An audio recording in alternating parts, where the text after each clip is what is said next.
આગળ વાત ગુજરાતની કરીએ અને ગુજરાતમાં એ જ રાજનીતિના સમાચારો કે જે બહુ મુખ્ય કેન્દ્ર બિંદુ બને છે. ગોપાલ ઇટાલિયા સમાચારોનું કેન્દ્ર સ્વાભાવિક રીતે એટલે બને છે કેમ કે હમણાં ચૂંટાઈને આવ્યા છે અને પોતાના ક્ષેત્રની જનતા માટે આશાનું કિરણ બનીને આવ્યા છે.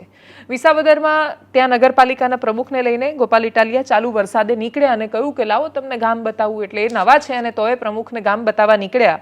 ત્યાંથી જે તસવીરો સામે આવી કરીએ એના પર નજર.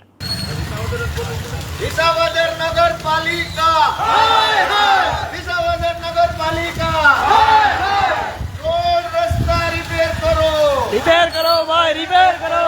ગંદકી કીચડ દૂર કરો ભાઈ, દૂર કરો. વિસાવદર નગરપાલિકા હાય હાય, વિસાવદર નગરપાલિકા હાય હાય. ખાડો કેટલા 5-6 મહિના ત્યાં પાણી જાય છે, પાઇપલાઇન તૂટી ગઈ છે તો કોઈ ખાડો કરવા આવતું નથી, ગાળવા નથી આવતું, જોઈને ખાડા ખોટી થઈ જાય છે, નથી જોવા આવતું. બરોબર, પૂરા મોકલા છે તમે, પૂરા મોકલા ખાડાવાળાને પાણી નીકળે છે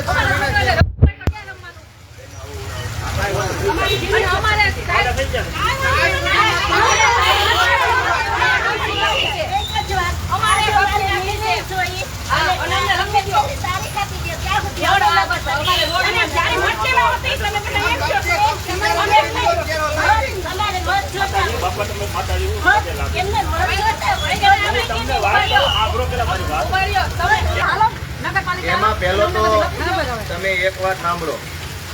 નગરપાલિકા દ્વારા વારંવાર આ લોકોને એવા બહાના આપવામાં આવે છે કે તમે ગામડાના છો, અહીંના મતદાર નથી એટલે નહીં થાય. તમે કે જેણે કીધું એને આવું કહેવાય કેવી રીતે? ભારત દેશના નાગરિક છે, અમે નાના હોય, તમે એવું કેવી રીતે કહી શકો કે ભાઈ ગામડાના રહેવાસી છે, વિસાવદરમાં રોડ નહીં બને? પહેલી વાર અમે નહીં કીધું પ્રમુખ સાહેબ, તમે નહીં કીધું.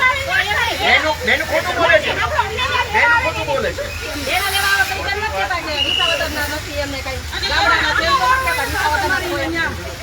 એક કામ કરો, અત્યારે આપણી સોસાયટી હાલો રોડ જેવો પેરિસમાં રોડ આ જે બહેનો બધા આક્રોશમાં છે, આ ક્યાં નાખવા જવાના? હાલો ક્યાં નાખવા રવિભાઈ, તમે બેમલી સાઈડમાં ક્યાંય નો નાખાય, ઉભા રહેવા દો. બહેનો બધા ક્યાં નાખવા જવાના? હવે એકથી ખમો આપણે પછી નગરપાલિકાની ઓફિસે મારી હાજરી નાખી